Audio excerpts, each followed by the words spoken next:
ISKCON Chittagong কোর্টে ওই যে চিন্ময় দাসের মামলা যখন তাকে আদালতের থেকে রায় দেওয়া হলো জেলের তাকে কারাগারে নেওয়ার জন্য, তখন তার আদালতের মসজিদ ভঙ্গ করেছে, মুসলমান লয়ার আইনজীবীকে তারা পিটে তারপরে জবে করে মেরেছে।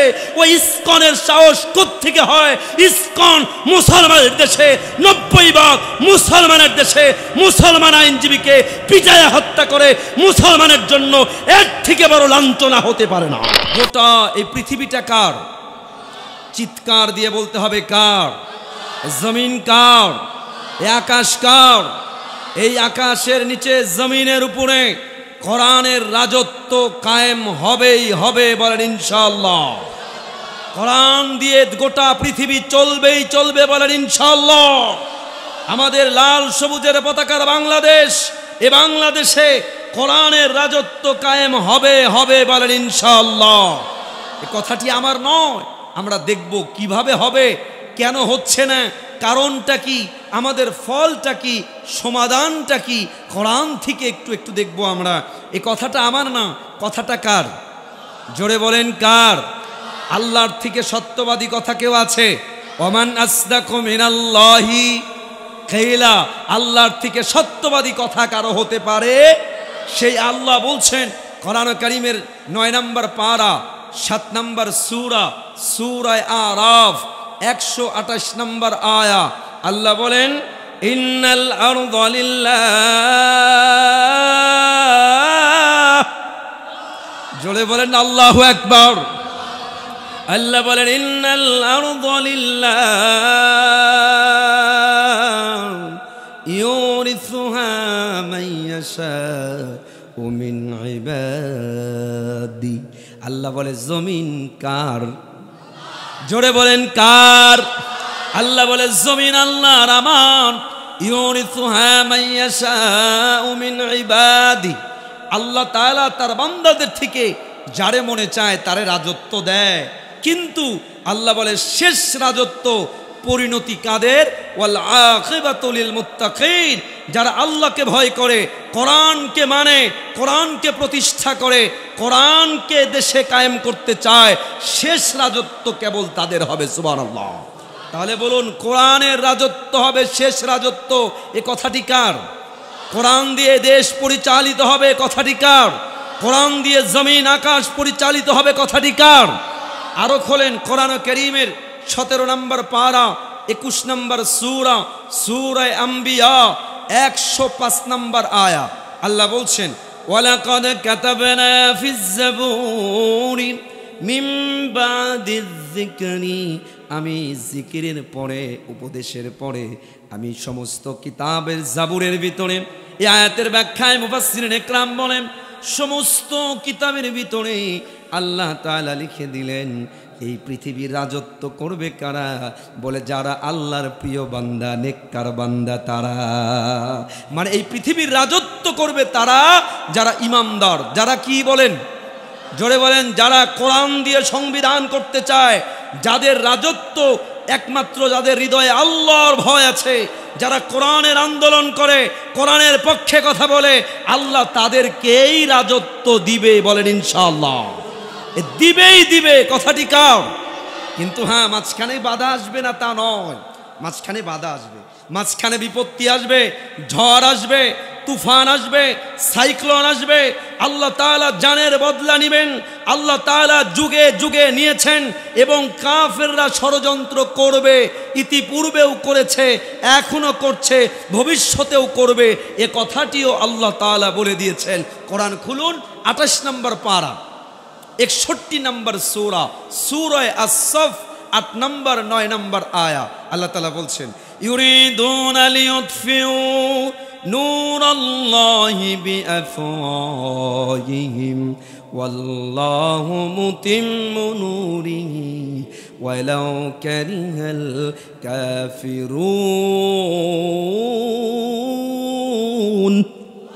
যারা বলেন আল্লাহু আকবার। আল্লাহ বলছে শোনো, কাফিররা চায়, ইউরিদু, তারা চায় ফুৎকার দিয়া ইসলামের আলোকে নিভিয়ে দিতে, তারা চায় ইসলামের কোরআনের রাজত্বকে শেষ করে দিতে, তারা চায় মুসলমানদের নাম ও নিশানা মিটাইয়া দিতে। যুগে যুগে তারা চেয়েছে, প্রত্যেক যুগে, শুধুমাত্র এখন নয়, হযরতে আদম আলাইহিস সালাম থেকে নিয়ে এমন কোন নবী আল্লাহ তাআলা প্রেরণ করে নাই যে নবীকে নিয়ে ঠাট্টা করা হয় নাই, নবীদেরকে হত্যা করা হয়েছে। আল্লাহ তাআলা বলছেন প্রত্যেক যুগেই চেয়েছে। শুধু কিন্তু বলুন তো, কোন যুগে কোন বেঈমান, কোন কাফের, কোন মুসলমানদের আল্লাহর সত্য দিনকে কি বিদায় করতে পেরেছে? কথা বলে না, পেরেছে?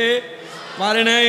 মনে রাখবেন, বাতিল যত শক্তিশালী দেখা যাক না কেন, বাতিল যত পরাক্রমশালী দেখা যাক না কেন, বাতিল যত সুপার পাওয়ারই হোক না কেন, আল্লাহ তাআলা হককে বিজয় করেছেন, এখনো করবেন, বলেন ইনশাআল্লাহ।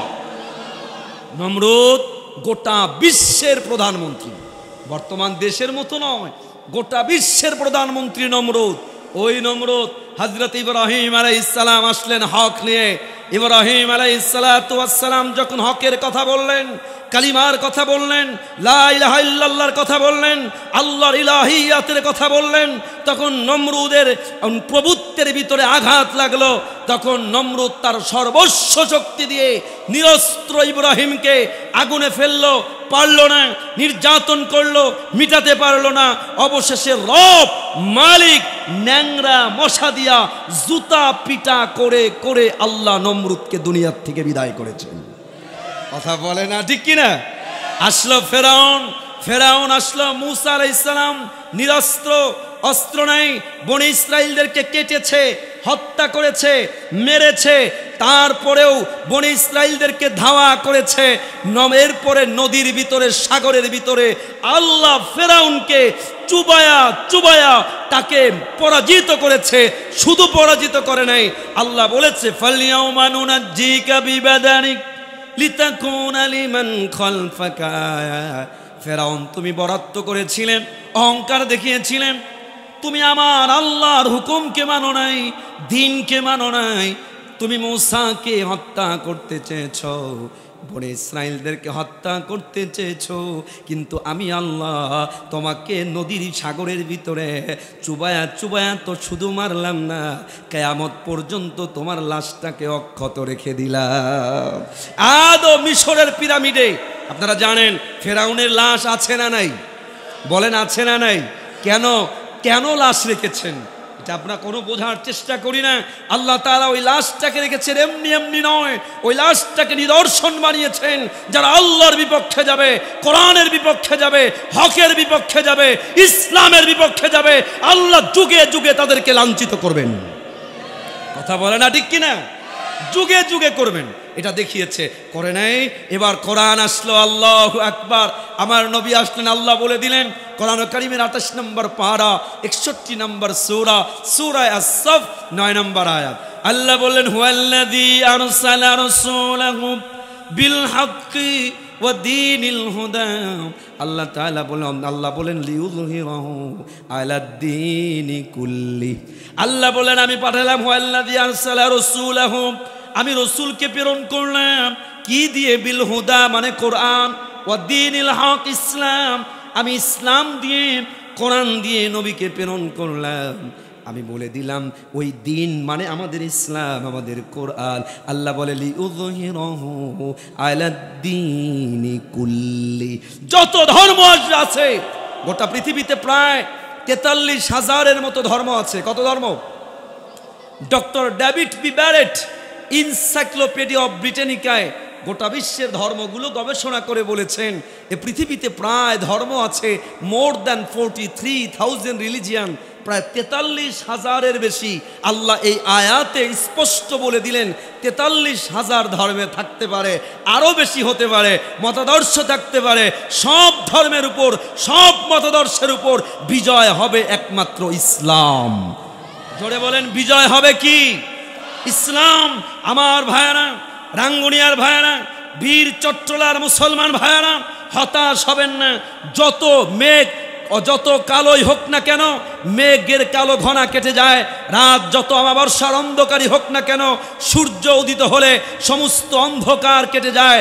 আল্লাহ তাআলা যুগে যুগে কোরআন এবং হককে বিজয় করেছেন। আজ বাংলাদেশে দুঃখজনক ব্যাপার, বাংলাদেশে আজ থেকে নিয়ে বিগত 15 বছরে বহু তাফসির মাহফিল বন্ধ করা হয়েছে, বহু কোরআনের মাহফিলকে বন্ধ করা হয়েছে, ওলামা একরামকে জেলে পড়া হয়েছে, হেফাজত ইসলামের শত শত যুবক তরুণ নেতা ওলামা একরামকে জেলে পড়া হয়েছে। কিন্তু বলেন, কোন ওলামা একরামদেরকে জেলে পড়ে নির্যাতন করে ইসলামকে মিটাইতে পারে নাই? কসম আল্লাহর, মিটাইতে পারবে না, পারবে না। কথা বলে না, ঠিক কিনা বলেন? পারবে না। কাউকে ইসলামের কণ্ঠ কোনোদিনও রোধ করা যাবে না, কারণ এই দিনকে বিজয়ের অঙ্গীকার দিয়েছেন কে? জোরে বলেন কে? কিন্তু দুঃখজনক ব্যাপার একটি আছে। আজকে আমি শুধু আপনাদেরকে কোরআনের আয়নায় দেখাবো কেন হচ্ছে না। তাহলে আজকের বিকালের ঘটনা, ইসকন আমাদের 15 বছরে বাংলাদেশে ফ্যাসিস্ট সরকার কোরআনের বিপক্ষে, ওলামা ইকরামের বিপক্ষে অ্যাকশন নিয়েছে। আল্লাহ তাআলা তাদেরকেও ফেরাউনের মতো, নমরুদের মতো 45 মিনিটের ব্যবধানে লাঞ্ছিত করে দেশ তাড়া করতে বাধ্য হয়েছে। কথা বলে না, ঠিক কিনা? তারা বলেছে আমরা পালাবো না এ দেশ ছেড়ে, কিন্তু সবার আগে লেজ গুটায়া পলাইছে। কথা বলে না, ঠিক কিনা? আল্লাহ তাআলা, কারণ আল্লাহ বলে আমা কেন ওয়ামা কারাল্লাহ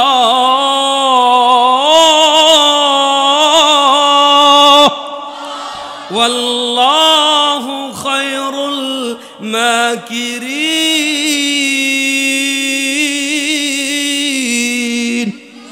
আল্লাহ বলে তারা ষড়যন্ত্র করে, কিন্তু মহাপরাক্রমশালী তার যে কৌশল, তার কৌশলের কাছে কেউ টিকতে পারে? তারা 42-এর মিশন দেখিয়েছে, 39-এর মিশন নিয়েছে, 49-এর মিশন নিয়েছে। আল্লাহ 24 পার করায় নাই, লাঞ্ছিত করে গোটা বিশ্বের কাছে অপদস্থ করে বিদায় করেছে। আজকে যায় নাই তারা তো গিয়েছে, কিন্তু বাতিলের রূপ নিয়ে আজকে ইসকনের রূপ ধরে, কখনো বা ছাত্রদের ভিতরে বিভিন্ন কলেজে ইউনিভার্সিটিতে মারামারির ঘটনা হচ্ছে। আপনারা জানেন বহু ছাত্র, ঢাকার 5টি কলেজ ভেঙ্গে চুরমার করা হয়েছে। আজকের ঘটনা ইসকন চট্টগ্রাম কোর্টে, ওই যে চিন্ময় দাসের মামলা যখন তাকে আদালতের থেকে রায় দেওয়া হলো জেলের, তাকে কারাগারে নেওয়ার জন্য, তখন তার আদালতের মসজিদ ভঙ্গ করেছে। মুসলমান লয়ার আইনজীবীকে তারা পিটায়া তারপরে জবে করে মেরেছে। ওই ইসকনের সাহস কোত্থেকে হয়? ইসকন মুসলমানের দেশে, 90% মুসলমানের দেশে মুসলমান আইনজীবীকে পিটায়া হত্যা করে। মুসলমানের জন্য এর থেকে বড় লাঞ্ছনা হতে পারে না। আজই সময় গোটা বাংলাদেশে আমাদেরকে রুখে দাঁড়ানো উচিত। এই ইন্ডিয়া কোনোদিন আমাদের বন্ধু ছিল না, আদৌ নাই, ভবিষ্যতেও থাকবে না। কথা বলে না, ঠিক কিনা? তারা কোনোদিন বন্ধু ছিল না, আজীবন বাংলাদেশের ক্ষতি চেয়েছে, আদৌ চাচ্ছে। আজকে ইসকনের রূপে, ছাত্রের রূপে, হিন্দুয়ানার রূপে বাংলাদেশে অশান্তি সৃষ্টি করে বাংলাদেশের এই শান্তি রহমত তারা ভঙ্গ করতে চাচ্ছে। আমি জোর দাবি জানাই গোটা বাংলাদেশের মুসলমানদেরকে, আপনারা বীর চট্টলার রাঙ্গুনিয়ার মুসলমান, আপনাদের এলাকায় পার্বত্য চট্টগ্রাম সহ বিভিন্ন মায়ানমার পাহাড়ি গোষ্ঠী এবং এই চট্টগ্রাম, পার্বত্য চট্টগ্রাম নিয়ে ষড়যন্ত্র করছে। বিশেষ করে আজকে ইসকন সবচেয়ে বেশি মাথাচাড়া দিচ্ছে। সমস্ত মুসলমানের এই ইসকনের বিপক্ষে আজকে রুখে দাঁড়ানো উচিত। ভাই, আমি আপনাদেরকে আজকে দেখাবো কেন এটা হচ্ছে, এত বিপদ। আজকে গোটা বাংলাদেশে হাজারো সমস্যা। আজকে মাঝে মাঝে গোটা বাংলাদেশের অবস্থা দেখেছেন, জিনিসপত্রের দাম ঊর্ধ্বগতি। আজকে কোথাও যেন কোরআনের বাস্তবায়ন হচ্ছে না। আমাদের এত সমস্যা কেন? এই সমস্যার কারণটা ভালো করে বোঝেন। কোরআন সমস্যার কারণ একটা, কারণ আমরা আজকে কোরআনের কাছে নাই। কথা বলে না, জোরে বলেন ঠিক কিনা? আজকে আমরা কোরআন ছেড়েছি, এই জন্য অপমানিত হচ্ছি, লাঞ্ছিত হচ্ছি। আমি 2টা কথা শুধু আপনাদেরকে বুঝাবো, 2টা point, solution for all kind of problem. Two solution, দুইটা সলিউশন আমি কোরআন থেকে আপনাদেরকে দেখাই। এক নাম্বার সলিউশন, আমাদেরকে ফিরে আসতে হবে কোরআনের কাছে। বলেন কার কাছে? জোরে বলেন কার কাছে? কেন? একমাত্র কোরআন যা বলে তার থেকে সত্য কিছু হতে পারে। আল্লাহ রসুল বললেন, মান কয়লা বিহি সাদাকা, কোরআন থেকে যে বলে সে সত্য বলে। ওয়ামান হাকামা বিহি আদালা, আর যে কোরআন থেকে ন্যায় বিচার করে সেই কেবল সত্য বিচার করে। ওয়ামান দা ইলাইহি উজিরা, ওয়ামান দা ইলাইহি হুদিয়া ইলা সিরাতিম মুস্তাকিম, আর কোরআনের দিকে যে ডাকে সেই কেবলমাত্র সিরাতে মুস্তাকিমের দিকে ডাকে। তাহলে প্রথম কথা, কোরআনের থেকে সত্য কিছু হতে পারে। এবং ওয়ামান হাকামা বিহি আদালা, কোরআন যে ফয়সালা আইন, কোরআন যে বিচার কার্য করে, কোরআনের বিচার নাই বিদায় আজকে আমাদের দেশে এত সমস্যা। কথা বলে না, ঠিক কিনা? আজকে টাকা নাই, ব্যাংকে টাকা নাই, দ্রব্যের ঊর্ধ্বগতি। কোরআনের বিচার যদি থাকতো, দুই চারটা বড় বড় সিন্ডিকেট ব্যবসায়ীদেরকে ধরে ওপেনে মিডিয়ার সামনে হাত কেটে দেওয়া হতো, ফাঁসির কার্যকর করে দেওয়া হতো, গোটা বাংলাদেশের দ্রব্যর মূল্য স্বাভাবিক হয়ে যেত। বাংলাদেশের টাকা জরমের মতো চুরি করে বিদেশে, মালয়েশিয়ায়, এরপরে ইউরোপে, আমেরিকায় বাড়ি গাড়ি করেছে। এক একজন নেতার ড্রাইভারের অ্যাকাউন্টে হাজার হাজার কোটি টাকা। দুই চারজনকে ধরে কোরআনের আইন মেনে হাত কেটে দেওয়া হতো, পা কেটে দেওয়া হতো, ফাঁসি দেওয়া হতো, গোটা দেশের মানুষ শান্তি পেয়ে যেত। কথা বলে না, ঠিক কিনা? কোরআনের আইন যদি না হয়, কোরআনের আইন যতদিন বাস্তবায়ন না হবে, কোরআন যতদিন আমাদের আদালতে, আমাদের সংবিধানে, আমরা তো গোড়াই ভুল করেছি। আচ্ছা, আমাদের দেশের 90-95% মানুষ কি? মুসলিম। বলেন কি? অর্থাৎ মুসলমানদের সংবিধানের নাম কি? আল কোরআন। জোরে বলেন কি? মুসলমানদের সংবিধানের নাম কি? আল কোরআনে বলা হলো সমস্ত শক্তির উৎস একমাত্র কে? জোরে বলেন কে? ইন্নাল কুওয়াতা লিল্লাহ ইনিল হুকমু ইল্লা লিল্লাহ, সমস্ত শক্তি, সমস্ত হুকুম, সমস্ত বিধান চলবে একমাত্র কার? কিন্তু আমরা কি করছি? আমরা বলি সমস্ত শক্তির উৎস জনগণ। প্রথমেই কুফরি করে ফেলেছি, প্রথমেই বেদাত কুফরি করে আল্লাহর সাথে যুদ্ধের ঘোষণা করেছি। কি করে আমাদের দেশে শান্তি আসবে?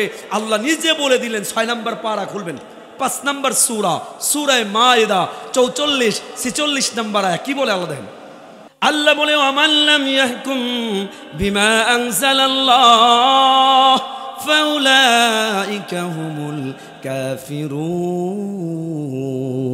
কাফিরুন। আল্লাহ বলেন, যারা কোরআন দিয়ে বিচার কার্য করে না, ফাউলাইকা হুমুল কাফিরুন, তারা মুসলমান নয়, তারা কাফের। বলেন এই আয়াতে কি বললেন? কাফের। যারা কোরআন দিয়ে আইন মানে না, কোরআন দিয়ে বিচার চালায় না, তারা কি? জোরে বলেন কি? পরের আয়াতে, ওয়ামান লাম ইয়াহকুম বিমা আনজালাল্লাহ ফাউলাইকা হুমুল ফাসিকুন। এই আয়াতে বলেন ফাউলাইকা হুমুজ জালিমুন। প্রথম আয়াতে 44 নম্বর আয়াতে বললেন কাফের, 45 নম্বর আয়াতে বললেন জালেম। যারা কোরআন দিয়ে আইন মানে না, কোরআন দিয়ে বিচার কার্য পরিচালনা করে না, আল্লাহর ভাষায়, কোরআনের ভাষায় সে জালেম। সে কি? জালেম। তাহলে আমাদের দেশের মানুষ, হে ভাইরা, আমাদের হাইকোর্ট, সুপ্রিম কোর্ট, জজ কোর্ট, যত কোর্ট আছে সব কোর্টে ব্রিটিশ ল দিয়ে আইন কার্য করা হয়, কোরআন মানা হয় না। এই জন্য এই দেশে এইভাবে মেনে শান্তি আসবে না। কথা বলে না, ঠিক কিনা? যদি শান্তি চাইতে হয় তাহলে মানতে হবে কোরআন। বলেন কি মানতে হবে? কোরআন। কোরআন দিয়ে বিচার কার্য শুরু করে দেন, কোরআন দিয়ে আপনি সংসদ চালানো শুরু করে দেন, কোরআন দিয়ে আপনি রাষ্ট্রনীতি, পৌরনীতি, রাজনীতি শুরু করে দেন, দেখবেন সব সমস্যা দূর হয়ে আল্লাহ রহমত আর বরকত দিয়ে পরিপূর্ণ করে দিবেন। আমার কথা না, কোরআন বলছে, ফামান তাবিআ হুদায়া ফালা খাউফুন আলাইহিম ওয়ালা হুম ইয়াহজানুন। আল্লাহ বলে যারা আমি কোরআনকে মানবে, কোরআন বলছেন, আল্লাহ বলে যারা কোরআন মানবে কোরআনকে অনুসরণ করবে তাদের কোনো ভয় থাকবে না, চিন্তা থাকবে না, তাদের কোনো টেনশন থাকবে না, রহমত দিয়ে আল্লাহ তাআলা পরিপূর্ণ করে দিবে। আমাদের দেশে মশা মাছি, এই যে গরু মারাকে হিন্দুরা এরা নিষেধ মনে করে, অথচ তারা মুসলমানদের ধরে ধরে জব করে, কথা কয় না? তারা উপরে বলে রাম রাম, উপরে যে আমাদের মায়ানমারের পার্শ্ববর্তী দেশ আপনাদের পাশে লাগানো মায়ানমাররা, বৌদ্ধরা বলে ওম শান্তি ওম শান্তি, মুখে জপে শান্তি শান্তি, অথচ মুসলমানদের লক্ষ লক্ষ মুসলমানদের বাড়ি ঘর সব পোড়ায়া জীবন্ত মারে, কথা বলে না ঠিক কিনা? তারা মুখে বলে একটা, কাজে একটা। এই সব দূর হয়ে যেত যদি আমাদের দেশে কোরআন হতো। এই জন্য আপনাদেরকে প্রথম কথা, কোরআনের আইন বাস্তবায়ন করতে হবে। আমার রাঙ্গুনিয়ার মুসলমানেরা, যুবকেরা, মাইকের আওয়াজ যত দূর যায় কোরআনের পক্ষে থাকতে হবে। আমাদের ঐক্যবদ্ধভাবে আমাদের টুপি, দাড়ি, পাঞ্জাবি, আলিয়া, কওমি, দল, মতাদর্শ সব ভেদাভেদ ভুলে আল্লাহর রশি একসাথে মিলে আল্লাহর কোরআনের আইন বাস্তবায়নের জন্য একসাথে লড়তে হবে। যদি মুসলমান লড়তে পারে তাহলে আল্লাহ তাদেরকে বিজয় দিয়ে দিবেন।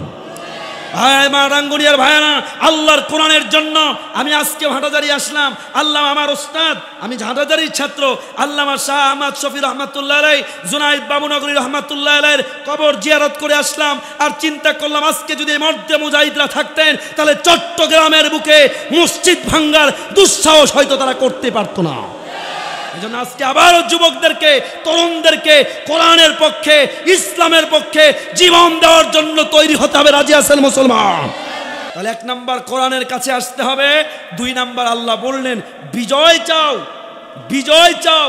বিজয়ের কি লাগবে? একটা গুণকে মজবুত করো। কি গুণ আল্লাহ বললেন? কোরআন কারীমের 4 নম্বর পারা, 3 নম্বর সূরা, সূরা আলে ইমরান 139 নম্বর আয়াত। আল্লাহ বললেন ওয়ালা তাহিনু ওয়ালা তাহজানু ওয়া আনতুমুল আ'লাউনা ইন কুনতুম মুমিনিন। আল্লাহ বললেন তোমরাই বিজয়ী হবে। ভাইরা ভালো করে বুঝুন, এই পয়েন্টটা একটু মনোযোগ দিয়ে শোনেন। আল্লাহ বললেন হে তোমরাই বিজয়ী হবে, তোমরা, তোমাদের কোনো টেনশন থাকবে না, কোনো ঝামেলা হবে না, কিন্তু তোমাদের ভিতরে একটা গুণকে মজবুত করা লাগবে। আল্লাহ বলেন ওই গুণটির নাম হলো ঈমান। বলেন তো আওয়াজ দিয়ে, গুণটার নাম কি? আরো জোরে বলেন কি? ঈমানকে মজবুত করা লাগবে। আল্লাহ বললেন ঈমান যদি মজবুত হয়ে যায় তাহলে তোমাদেরকে কেউ পরাজিত করতে পারবে না। আমারে বলেন আমাদের ঈমানের অবস্থা কি আজকে মজবুত? না না। কচুর পাতার পানির উপরে দেখেছেন কিনা জানি না, কচুর পাতার উপরে পানি রাখলে যেরকম টলমল টলমল করে, একটু নড়লেই পড়ে যায়। আমাদের ঈমান আজকে দুনিয়ার কাছে, বইয়ের কাছে, টাকার কাছে, ব্যবসার কাছে, চাকরির কাছে, সুদের কাছে, ঘুষের কাছে ওই কচুর পাতার পানির থেকেও বড় নরবরে টরবরে হয়ে গেছে। মুসলমান দাড়িওয়ালা, টুপিওয়ালা, তাবলিগ করে, পীরের মুরিদ, পাগড়িও বাঁধে, কিন্তু আবার ব্যবসা করতে গিয়ে সুদ খায়, ঘুষ খায়। মসজিদের সভাপতি, বাংলাদেশেও আপনি লক্ষ লক্ষ মসজিদ হয়তো পেয়ে যাবেন, মসজিদের সভাপতি আবার দেখা যায় ওই ঘুষের কারবারে, সুদের কারবারে যে সমিতি সেখানকার সে সেক্রেটারি। কথা বলে না ঠিক কিনা? 10 বার হজ করে আসার পরেও ঘরের ভিতরে 56 ইঞ্চি টিভি।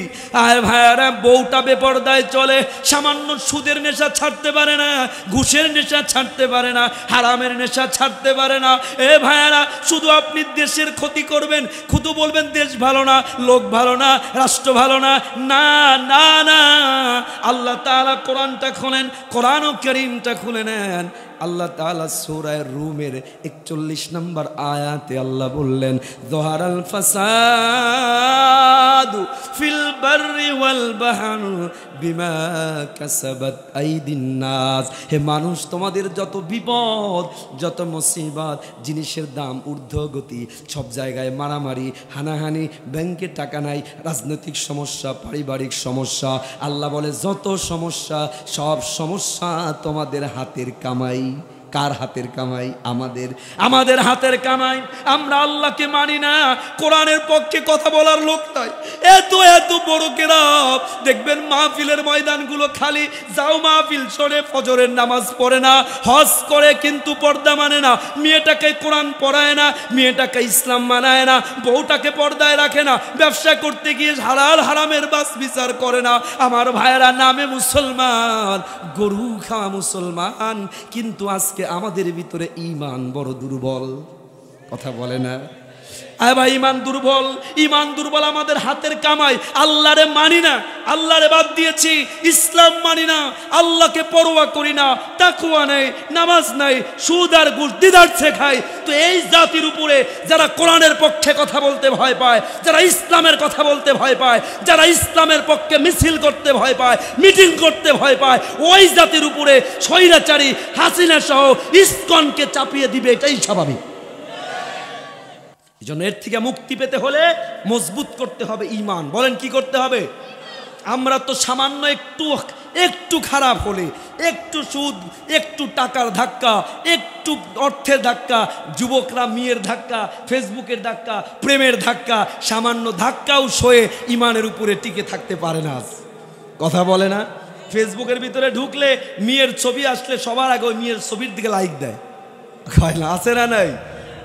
কেন যুবক ভাইয়েরা, আমি সবাইরে বলি, আল্লাহু আকবার, ঈমানটা দৃঢ় করেন, আল্লাহ বিজয় দিবে। কে বিজয় দিবে? ওয়াদা কার? জোরে বলেন কার? ওয়ালা তাহিনু ওয়ালা তাহজানু ওয়া আনতুমুল আ'লাউনা ইন কুনতুম মুমিনিন। আল্লাহ বলে, ঈমান যদি হয়, যদি ঈমানদার হও, প্রকৃত ঈমান কাকে বলে? এ ভাইয়েরা, আমি লম্বা চড়া করব না, বুঝাই শুধু একটু উদাহরণ দিয়ে। ঈমান আল্লাহর নবী হযরত সাহাবায়ে কেরাম রিদওয়ানুল্লাহু তাআলা আনহুম, তাদেরকে যখন ঈমান আনলেন, হায় হায়, মহিলা নারী, চিন্তা করে দেখেন, হযরত সুমাইয়া রাদিয়াল্লাহু তাআলা আনহা কালিমা পড়লেন, লা ইলাহা, পড়েন না, লা ইলাহা ইল্লাল্লাহু মুহাম্মাদুর রাসূলুল্লাহ সাল্লাল্লাহু। আবু জেহেলরা উতবারা কাবার প্রান্তরে আটকায়া দিয়েছে সুমাইয়াকে ডাক দিয়ে বলে, সুমাইয়া, ঈমান ছাড়ো, ঈমান যদি না ছাড়ো কঠিন শাস্তির জন্য তৈরি হয়ে যাও। সুমাইয়া বলে, জীবন চলে যাবে, কসম রবের, ঈমান ছাড়বো না। আল্লাহু আকবার। কি করলো আবু জেহেল? বর্ষা দিয়া সুমাইয়াকেও নির্যাতন করে, লজ্জাস্থানে বর্ষাঘাত করে সুমাইয়াকে দুনিয়ার থেকে বিদায় করেছে। 1 সেকেন্ডের জন্য ঈমান থেকে তিনি দূরে সরে নাই। শুধু কি তাই, হযরতে বেলাল পড়লেন, লা ইলাহা ইল্লাল্লাহ মুহাম্মাদুর রাসূলুল্লাহ। ও আমার রাঙ্গুনিয়ার ভাইয়েরা, নিজের সাথে একটু মিলায়া দেখেন না। এই হযরতে বেলাল ঈমান আনলেন। বেলালের মনিব উমাইয়া বেলালকে ডাক দিয়ে বলেন, বেলাল, ঈমান ছাড়। বেলাল বলে, না না। এবার বেলাল খেজুর পাতার রশিটাকে এরকম বেঁধে বেলালের হাত আর পা গুলো উটের রশির সাথে টান টান করে বেঁধে দেওয়া হলো। উটকে চালিয়ে দেওয়া হলো। উটটা মরুর পাথরময় রাস্তাগুলো পেরিয়ে পার করে। বেলালের কখনো হাত, কখনো পা, কখনো মাথা পাথরের সাথে লেগে রক্তগুলো জর্জর করে। হযরতে বেলালকে উটটা ঘোরায়া আনা হলো। রক্ত ঝরতে বেলালের জবান দিয়ে কথা বের হয় না। বেলালকে বলা হলো, বেলাল, এখনো কি ঈমান ছাড়বা না? বেলাল বলে, কসম আল্লাহর, জীবন চলে যাবে, এক মুহূর্তের জন্য ঈমান ত্যাগ করব না। উমাইয়া বেলালের বুকের উপরে বিশাল বড় একটা পাথর এনে চাপা দিয়ে বসে পড়ল। এক হাত দিয়ে বেলালের জিহ্বাটা টান দিয়ে বের করলো, আর এক হাত দিয়ে বাবলা গাছের কাঁটা এনে জিহ্বার ভিতরে ফুটো করে ঢুকিয়ে দিল। জিহ্বাটা ছিদ্র হয়ে ফিনকি দিয়ে রক্ত বের হলো। বেলালকে বলা হলো, বেলাল, এখনো কি ঈমান ছাড়বা না? এখনো কি কালিমা ছাড়বা না? বেলাল ডাক দিয়ে বলে, এ মুনির, এ মক্কার কাফেরেরা, তোমরা আমার জিহ্বাটা কেন, কলিজাটাও যদি ছিদ্র করে দাও, কসম আল্লাহর, এক মুহূর্তের জন্য ঈমান ছাড়বো না। এ ভাইরা, খাব্বাবকে ধরা হলো। খাব্বাব পেশায় ছিলেন কামান। হযরতে খাব্বাবের তিনি আগুন জ্বালায়া জ্বালায়া, অঙ্গার জ্বালায়া জ্বালায়া লোহার বর্ম বানাচ্ছিলেন, অস্ত্র বানাচ্ছিলেন। মক্কার কাফেরেরা খাব্বাবের কাছে গিয়ে খাব্বাবকে বলে, খাব্বাব, ঈমান শুনলাম, ঈমান এনেছো নাকি? বলে হ্যাঁ। বলে ঈমান ছেড়ে দাও, না হলে কঠিন শাস্তি দেওয়া হবে। হযরতে খাব্বাব বলে, কসম আল্লাহর, ঈমান ছাড়তে পারি না। এ ভাইয়েরা, হযরতে খাব্বাবের যে আগুন জ্বালায়া অঙ্গারগুলো নেওয়া হতো, ওই আগুনের কয়লাগুলো মক্কার কাফেরেরা ওখান থেকে উঠায়া এরকম বিশাল বড় একটা জায়গার ভিতরে আগুনের অঙ্গারগুলো বিছায়া দেওয়া হলো। এবার খাব্বাবকে ধরা হলো। খাব্বাবের পিঠের কাপড় চোপড়গুলো খুলে ফেলা হলো। হযরত খাব্বাবকে আগুনের অঙ্গারের উপরে এইভাবে শোয়া দেওয়া হলো। আগুনের অঙ্গারগুলো হযরতে খাব্বাবের পিঠের ভিতরে ঢুকে পড়ল। চামড়াগুলো পুড়ে গেল, মাংসগুলো পুড়ে গেল, এমনকি চর্বি গলে গলে আগুনের অঙ্গারগুলো নিভে গেল। আবার তারা নতুন অঙ্গার নিল, নতুন কয়লা নিয়ে খাব্বাবকে আবার শোয়া দিল। হযরতে খাব্বাব এবার মারা যায়। মক্কার কাফেরেরা বলে, খাব্বাব, তুই কি এখনো ঈমান ছাড়বি না? খাব্বাব বলে, ও মক্কার কাফেরেরা, তোমরা আমার পিঠ কেন, কলিজাটাও যদি জ্বালায়া দাও, কসম আল্লাহর, এক মুহূর্তের জন্য ঈমান ছাড়বো না। বলেন না আল্লাহু আকবার। এ ভাইয়ের আমার, আল্লাহর নবী, বুখারী শরীফ 6493 নম্বর হাদিস। আল্লাহর নবী কাবার প্রান্তরে, কাবার সাথে হেলান দিয়ে বসা। হযরতে খাব্বাব একদিন বড় কিছু সাহাবায়ে কেরাম মিলে আল্লাহর নবীর কাছে প্রশ্ন করলেন। আল্লাহর নবীকে ডাক দিয়া বললেন, ইয়া রাসূলুল্লাহ, আলা তাদউ লানা, আলা তাস্তানসিরু লানা, ইয়া রাসূলুল্লাহ, আপনি কি আমাদের জন্য আল্লাহর কাছে সাহায্য চাবেন না? সুমাইয়াকে শহীদ করা হলো, বিলালকে নির্যাতন করা হলো, সাহাবাদেরকে নামাজ পড়তে দেওয়া হয় না, আপনি কি আল্লাহর কাছে সাহায্য চাবেন না? বুখারীতে আল্লাহর হাবিব বলে, খাব্বাব, তোমরা তাড়াহুড়া করো না। তোমাদের আগে যারা এই যুগে আল্লাহর দাওয়াত, তোমাদের পূর্বে যারা আল্লাহর দ্বীনের দাওয়াত দিয়েছে, তাদের সাথে কি হয়েছে জানো? তাদের জন্য ফায়ুহফারু লাহু, জমিনের ভিতরে গর্ত খনন করা হতো। ফায়ুজআলু ফিহা, ওই গর্তের ভিতরে ওই মুমিন বান্দাকে রেখে দেওয়া হতো।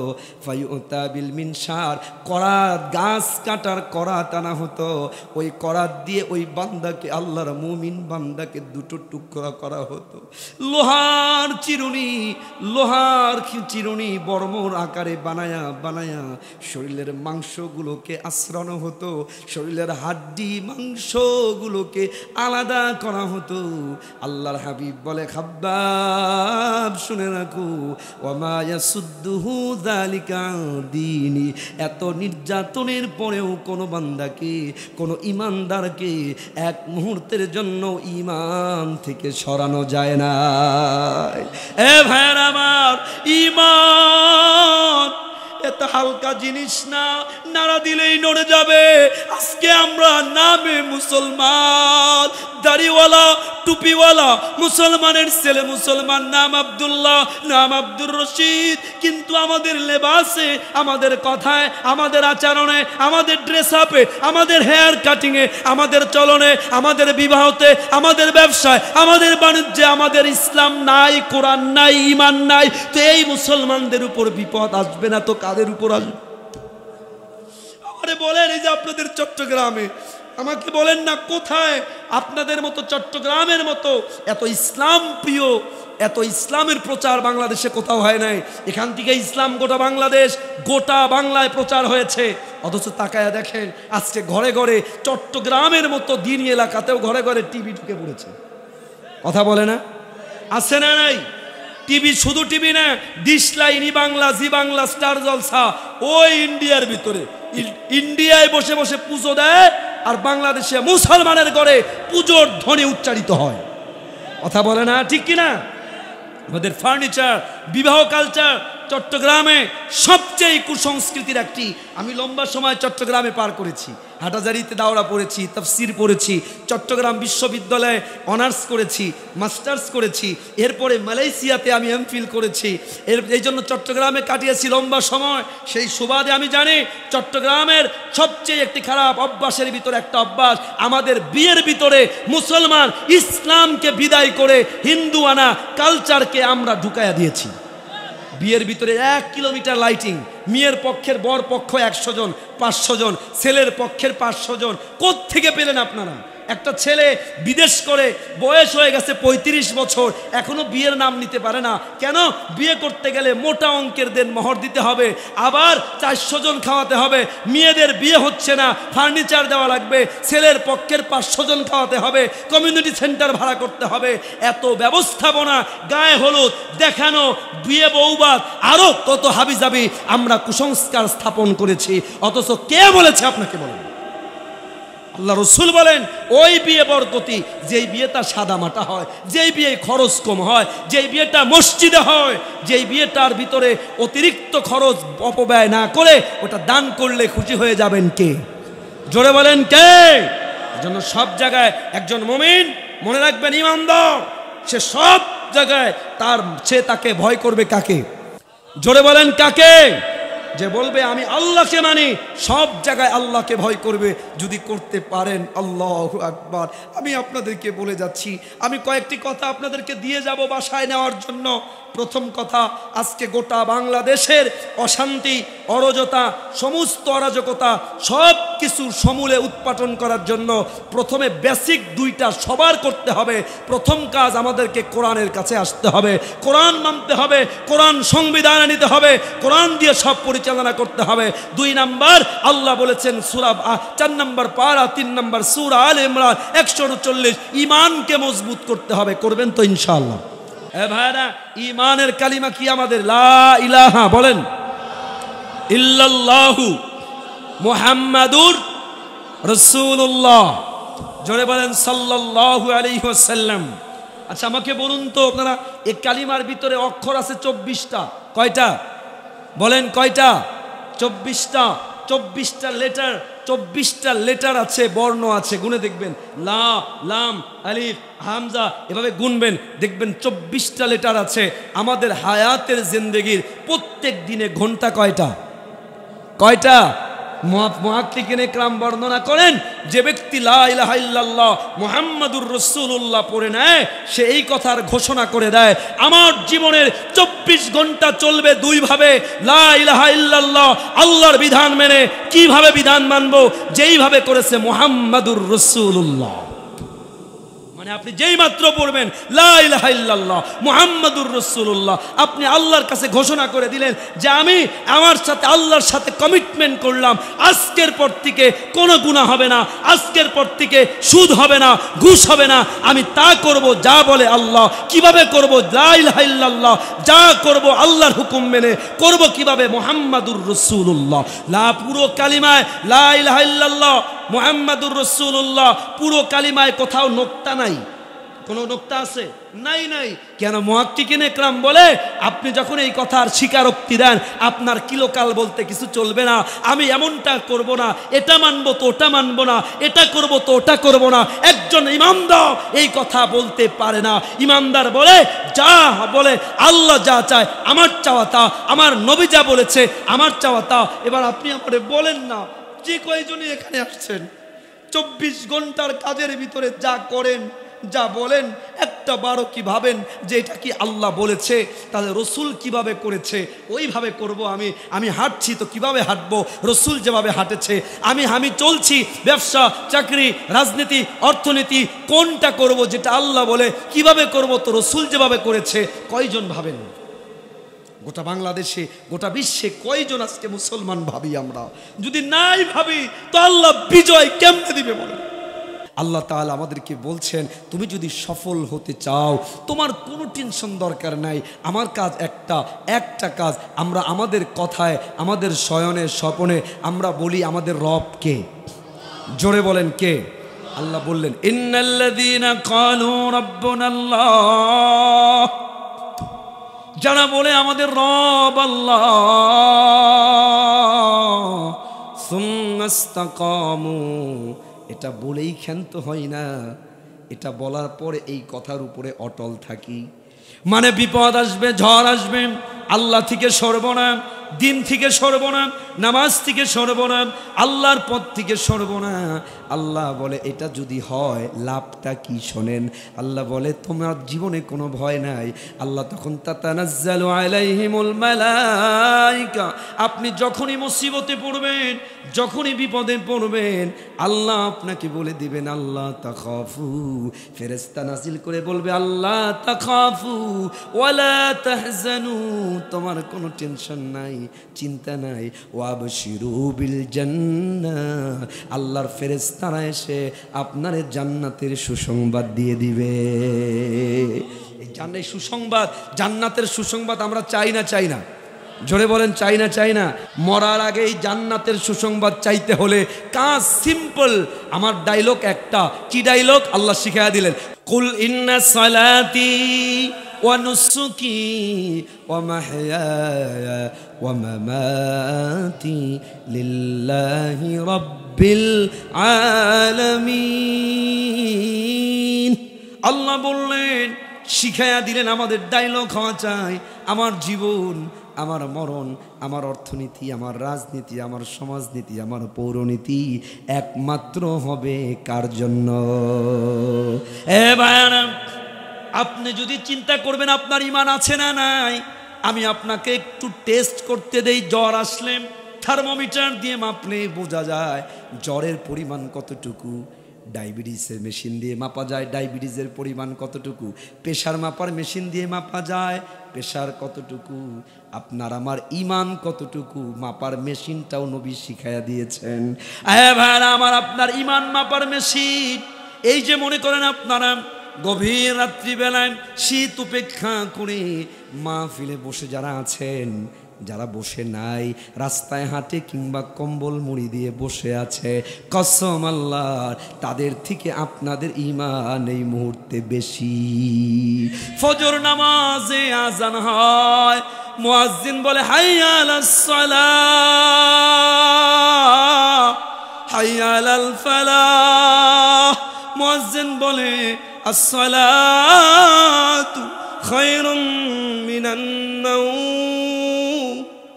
মুয়াজ্জিন বলে বান্দা এখন নামাজের সময়, ঘুমের থেকে নামাজ উত্তম।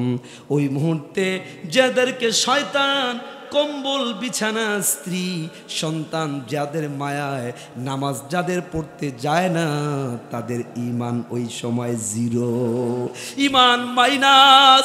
ব্যবসায় আপনি দোকানের ভিতরে আছেন, আজান হয়ে গেল, আপনার দোকানদারি ছেড়ে নামাজে যান না, বোঝা গেল আপনার ঈমান জিরো।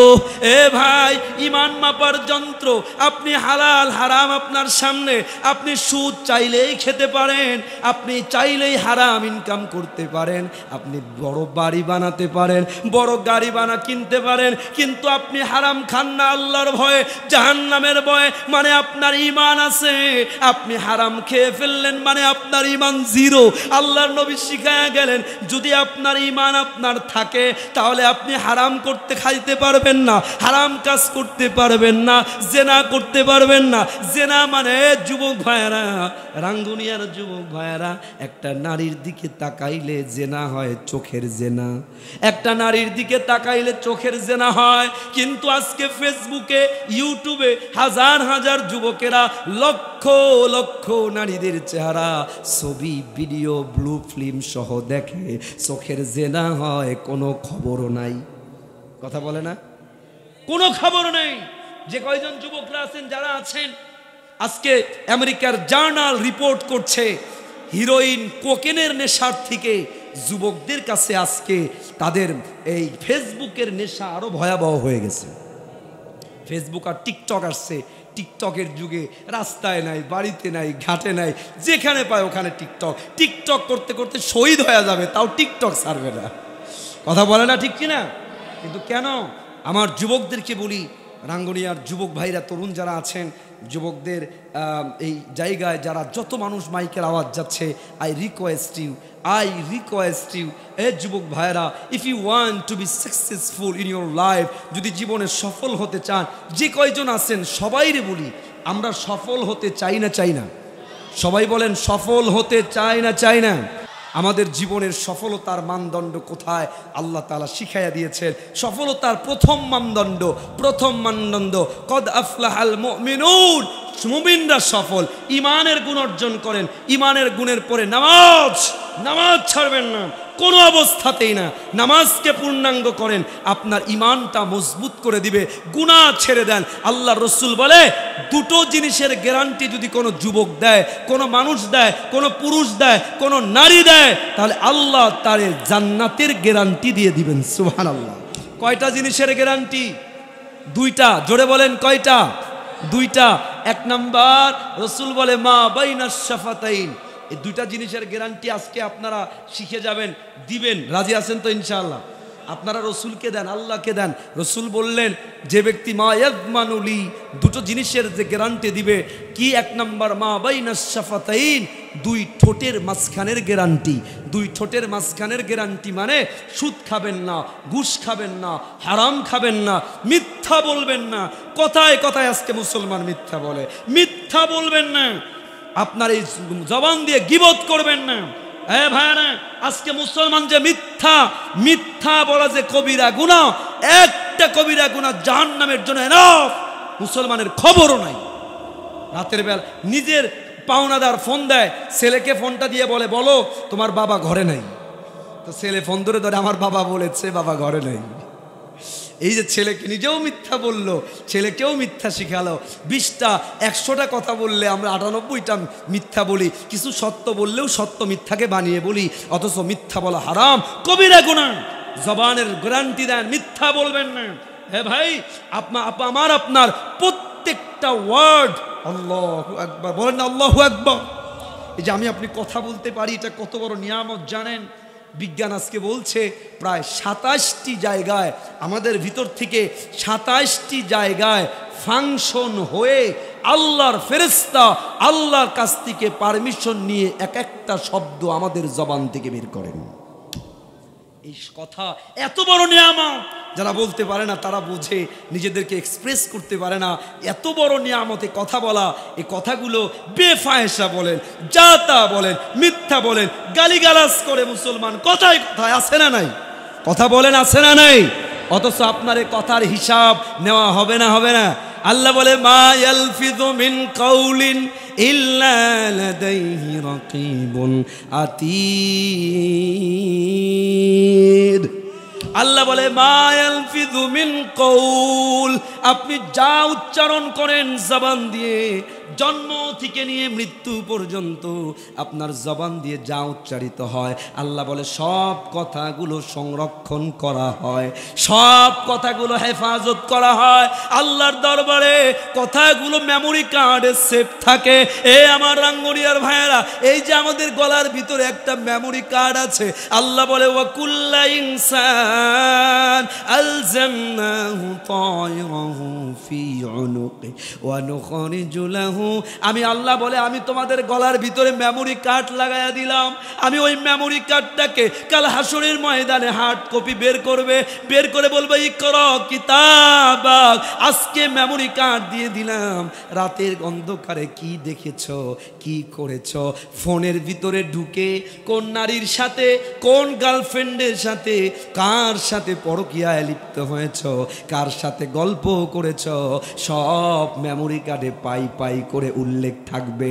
এই জন্য কথা সাবধানে বলা উচিত। মিথ্যা বলবো না, আরাম বলবো না, কারো গীবত করবো না। তাহলে 1 নাম্বার গ্যারান্টি জবানের গ্যারান্টি। বলেন কিসের গ্যারান্টি? 2 নাম্বার রসুল বলে ওমা বাইনার রিজলাইন, 2 পায়ের মাঝখানের গ্যারান্টি, মানে হলো যৌনাঙ্গের গ্যারান্টি, মানে হলো কোনো গার্লফ্রেন্ডের সাথে খারাপ কাজে লিপ্ত হবা না, পরকীয়ায় লিপ্ত হব না। এ ভাইরা, আল্লাহর রাসূল বলে মা বাইনাস শাফাতাইন ওয়া মা বাইনার রিজলাইন, কোন যুবক, কোন মুসলমান যদি 2টো জিনিসের গ্যারান্টি দেয়, আল্লাহর নবী বলেন আযমানুলাহুল জান্নাহ, আমি রাসূল তার জন্য জান্নাতের গ্যারান্টি দিয়ে দিলাম। এই জন্য আমরা জান্নাতের গ্যারান্টি চাইলে যুবক ভাই, তরুণ ভাই, 2টো জিনিসের গ্যারান্টি দেন। যৌবনকালে যৌবনের তাড়নায় হারাম কাজে লিপ্ত হবেন না, জবান এবং যৌনাঙ্গকে হেফাজত করেন, আল্লাহর নবী জান্নাতের গ্যারান্টার হয়ে যাবে ইনশাআল্লাহ। আল্লাহ আমাদের তৌফিক দিক, বলেন আমিন, জোরে বলেন আমিন। তাহলে আজকে আমার মেসেজ হলো, আমরা দোয়ায় চলে যাব। 2-4টি মেসেজ আপনাদেরকে দিয়ে আমি বিদায় নিচ্ছি। 1 নাম্বার মেসেজ, আমরা আলোচনা থেকে সামারাইজ করে কি পেলাম? 2টি জিনিস পেলাম। আমাদের গোটা বিশ্বের সমস্ত সমস্যার সমাধানের 2টি মূল মন্ত্র পেলাম। 1 নাম্বার মন্ত্র, কোরআনের কাছে আসতে হবে, ইমানকে মজবুত করতে হবে। শুধুমাত্র এই চেঞ্জিং নিজের ভিতরে আগে আনেন, দলের নাম দিয়া, দেশের কথা বলে এগুলো সব হবে। নিজে ঠিক, সব ঠিক। একে একে বাংলাদেশে প্রত্যেক দিন এখন লক্ষ লক্ষ মাহফিল হয়। প্রত্যেক মাহফিল থেকে যদি মানুষজন, জনতা আমরা তৈরি হই, আমরা কোরআনের পক্ষে কথা বলবো, কোরআনকে মানবো, কোরআনের জন্য জীবন দেওয়া লাগলে জীবন দেব। 2 মাস 6 মাস লাগবে না, 2-4 দিন মাঠে নামলে গোটা বাংলাদেশে কোরআনের রাজ কায়েম হয়ে যাবে। গতি নিয়া আমরা আছি, মারামারি নিয়া আমরা আছি, নিজেদের কেউ আছি পেট নিয়া, কেউ আছি পিঠ নিয়া, কেউ আছি চেয়ার নিয়া, কেউ আছি দলাদলি নিয়া। এই সবের কারণে এত মুসলমানের দেশ, যেই দেশে লক্ষ লক্ষ মানুষ মাহফিলে আসে, যেই দেশের মানুষ লক্ষ লক্ষ শ্রোতা জুমার মেম্বারে বয়ান শোনে, যে দেশের লক্ষ লক্ষ মানুষ পীরের মুরিদ, যে দেশের লক্ষ লক্ষ কোটি সমস্ত মুসলমান কোনো না কোনো আলেমের সাথে কানেক্টেড। হয়তো জুমার মেম্বারে, অথবা পিরানা, অথবা তাবলীগ, অথবা মাহফিল, অথবা বয়ান। একটা বারো কি চিন্তা করেছেন? গোটা বাংলাদেশের মানুষ কোনো না কোনোভাবে কোনো আলেমের সাথে কানেক্টেড, কোনো মুসলিম ইসলামের সাথে কানেক্টেড, কোরআনের সাথে কানেক্টেড। এত কানেক্টিভিটির পরেও আমরা যদি কোরআনের রাজ বাংলাদেশের ইতিহাসে আজ এ পর্যন্ত কোরআনের জন্য এত উর্বর সময় আর যায় নাই। এই সময়টাও যদি আমরা দলাদলি করে, আমাদের ভিতরে ঝগড়াঝাটি করে, আমরা যদি কোরআনের এই অপরচুনিটিকে হাতছাড়া করি, যে এই সরকারই আসুক না কেন, সে যে আবার স্বৈরাচারী হবে না তা কিন্তু নয়। কথা বলে না, ঠিক কিনা? সিয়ারের একটা স্বভাব হলো, সিয়ার যে পায়, দেখেন না আগে মাহফিল বন্ধ করতো আওয়ামী লীগের নেতারা, এখন মাঝে মাঝে খবর আসে বিএনপির নেতারাও নাম দেয় না, এই জন্য বন্ধ করে দেয়। খবর আসছে তারাও যে আসলে কিছু মানুষ হবে না তা কিন্তু নয়। যে আসুক, বুঝাইতে চাই কোরআনের রাজ কায়েম করার জন্য এখনই সবচেয়ে পারফেক্ট সময়। সমস্ত ওলামায়ে কেরাম, সমস্ত মাহফিলে আমাদের ঐক্যবদ্ধভাবে দলাদলি ভুলে আল্লাহর কোরআন, আমাদের সবার আল্লাহ কয়জন? জোরে বলেন। আমাদের নবী কয়জন? কোরআন কয়টা? তাহলে এক আল্লাহ, এক নবী, এক কোরআনের প্রশ্নে সব ভেদাভেদগুলো ভুলে, সব মতাদর্শ ভুলে কোরআনের রাজ কায়েমের জন্য ঐক্যবদ্ধভাবে মাঠে নামতে হবে। রাজি আছেন আপনারা? দয়া করে, মেহেরবানি করে আপনারা একজন আর একজনকে নিয়ে বকাবকি করবেন না, গালাগালি করবেন না, গীবত করবেন না। আমার ভাইয়ারা, সর্বোচ্চ ইমানটাকে মজবুত করার চেষ্টা করবেন। ইমান, আমরা সবাই চলে যাব পরকালে। এই যে আজকে মাহফিল, সেই হয়তো দুপুর থেকে চলছে, হয়তো দুপুর থেকে চলতে চলতে দেখছেন কেমনে কেমনে শেষিত হয়ে গেল। একেবারে শেষ পর্যায়ে দোয়া হবে, এখন শেষ হয়ে গেল, সব কিছুই শেষ হয়ে যাবে। উই মাস্ট বি ফিনিশড, আমরাও ফিনিশ হয়ে যাব। উই মাস্ট টু ডাই, মরতে হবে। মরার পরে আল্লাহর কাছে দাঁড়ায় কি জবাব দিবেন, এই হিসাব আপনাকে চিন্তা করতে হবে। পৃথিবীর কোনো নেতা চিন্তা করবে না, আপনার বাবাও করবে না, মাও করবে না। আপনার হিসাব কেউ কারো বোঝা পরকালে বহন করবে না। প্রিয় ভাইয়েরা, অনুরোধ করে আপনাদেরকে দুটো হাত ধরে পায়ে ধরে অনুরোধ করে যাব, আমি এত লম্বা সফর করে এসে আপনাদেরকে কিছু কথা শোনাইলাম, পা হাতটা ধরে অনুরোধ করে যাই, 2-3টা কাজ করবেন, 2-3টা কাজ করবেন না। 1 নম্বর, শিরিক করবেন না, বিদআত করবেন না। কেন শিরিক বিদআত? শিরিক করলে আল্লাহ মাফ করবে না, বিদআত করলে আল্লাহ কোনো আমল কবুলই করবে না। 3 নম্বর, হারাম খায়া নিজের পেটটারে ভর্তি করবেন না। রসুল বলেছে লা তাদখুলু বাইতান ফীহি কালবুন তাসাবির, যে ঘরে তসবির থাকে, ছবি থাকে, ওই ঘরে রসুল কোন ফেরেশতা ঢোকে না। ঘরের ভিতরে মূর্তি রাখবেন না, ছবি রাখবেন না। রসুল বলে যেই পেটে হারাম ঢোকে, যেই শরীরটা গুদিয়া বিল হারাম লা ইয়াদখুলুল জান্নাহ, ওই শরীর জান্নাতে যাবে না। 3টা কাজ এই মাত্র বললাম। 1 নম্বর, আপনি কখনোই কোনোভাবেই হারাম খায়া পেটটা ভরেন না, শিরিক করেন না, গীবত করেন না। বেশি কিছু লাগবে না জান্নাতে যাওয়ার জন্য। আপনি ঘরের ভিতরে মূর্তি, সিনেমা, টিভি, ইউটিউব, মুভি এগুলোরে কমায়া দেন, রহমতের ফেরেশতা ঢুকবে না। ছোট্ট ছোট্ট কাজ করবেন, নামাজ কখনো ছাড়বেন না। কেন? রাসূলুল্লাহ বলে মান তারাকাস সালাহ মুতাআম্মিদান ফাকাদ কাফারা, ইচ্ছে করে নামাজ ছাড়লে কাফের হয়ে যায়। দয়া করে মেহেরবানি করে নামাজটা ছাড়বেন না, এটা অনুরোধ আপনাদের কাছে। দয়া করে নামাজ ছাড়বেন না। 2 নম্বর যেটা করবেন, অবশ্যই কখন সব সময় সত্য বলবেন। আল্লাহ রসুল বলে আস-সাদকু ইউনজি, সত্য আপনাকে মুক্ত করে দিবে, স্বাধীন করে দিবে। আর মিথ্যা ওয়াল কিযবু ইউহলিক, ধ্বংস করে দিবে আপনাকে। দয়া করে মিথ্যা বলবেন না, মিথ্যা বলবেন না, সত্য বলবেন সব সময়। 3 নম্বর, প্রত্যেক দিন আপনাদের কাছে আমি অনুরোধ করে বলি, মাইকের আওয়াজ মা বোনদের কাছে গেলে, যুবকদের কাছে, যে যতটুকু পারেন প্রত্যেক দিন একটু করে হলেও একটু কোরআন পড়েন। কোরআনের সাথে আপনার সম্পর্ক হবে, আপনার হৃদয়ের জং দূর হয়ে যাবে, হৃদয়ের ভিতরে প্রশান্তি আসবে, ঘরের ভিতরে রহমত আসবে। আমাদের ঘরগুলো এখন আজকে মুর্দা হয়ে গেছে। এমনও ঘর আছে একটা মাসেও 1টা পৃষ্ঠা ঘরের ভিতরে কোরআন তেলাওয়াত হয় না। ঘরের ভিতরে কোরআন তেলাওয়াত করেন ছাত্ররা, ছেলেরা, যুবকেরা, তরুণেরা, বৃদ্ধরা, যে যতটুকু পারেন কোরআন তেলাওয়াত করবেন। 4 নম্বর, আল্লাহর নবীর ভালোবাসা দিয়ে দিলটাকে সবসময় সজাগ রাখবেন। যেখানে যখনই পারেন দরুদ শরীফ পড়বেন। সব সময় ফ্রি আছেন, 2টা কাজ করবেন। 1 নম্বর ইস্তেগফার পড়বেন, 2 নম্বর দরুদ শরীফ পড়বেন। এই 2টা আমল করবেন সব সময়। কি হবে? রাসূল বলে মান সাল্লা আলাইহি ওয়াহিদান সাল্লাল্লাহু আলাইহি আশরান, একবার দরুদ পড়বেন, সাথে সাথে আল্লাহ 10টা রহমত আপনার উপর নাজিল করে দিবেন। যখনই ইস্তিগফার পড়বেন, আস্তাগফিরুল্লাহ রাব্বি মিন কুল্লি যামবি ওয়া আতুবু ইলাইহি। আল্লাহর রাসূল বলে লা হাওলা ওয়ালা কুওয়াতা ইল্লা বিল্লাহিল আলিয়্যিল আযীম। ইস্তিগফার পড়বেন, গুনাহ আপনি হতে থাকবে কিছু কিছু, আল্লাহ অটো মাফ করে দিবে, হৃদয়টাকে পরিষ্কার করে দিবে, রিজিকের দরজা আল্লাহ আপনার জন্য খুলে দিবেন। ইস্তেগফার বেশি বেশি পড়বেন, বেশি বেশি পড়বেন। রাত অনেক বেশি ইস্তেগফার দরুদ নিয়ে কিছু কথা ইচ্ছে ছিল, আমি শুধু আমলটা দিয়ে গেলাম। করবেন তো ইনশাআল্লাহ? বলেন না ইনশাআল্লাহ? আল্লাহ, আমি দোয়া করি আপনাদের জন্য মুসাফির হালাতে আল্লাহ যেন আমাদের সবাইকে ইস্তেগফারের মাধ্যমে, আল্লাহর ঈমানের মাধ্যমে একসাথে, যেমন এখানে বসে কথা বললাম, যে লম্বা করলাম না, দোয়া রইল আল্লাহ আবারও দেখা করায়, যদি দুনিয়াতে নাও করায়, জান্নাতের যেই জায়গায় কোরআনের মজমা হবে, আল্লাহ বক্তা হবে, রসুল বক্তা হবে, ওই মজমায় আমাদের সবাইকে যেন আল্লাহ একসাথে কবুল করে নেয়।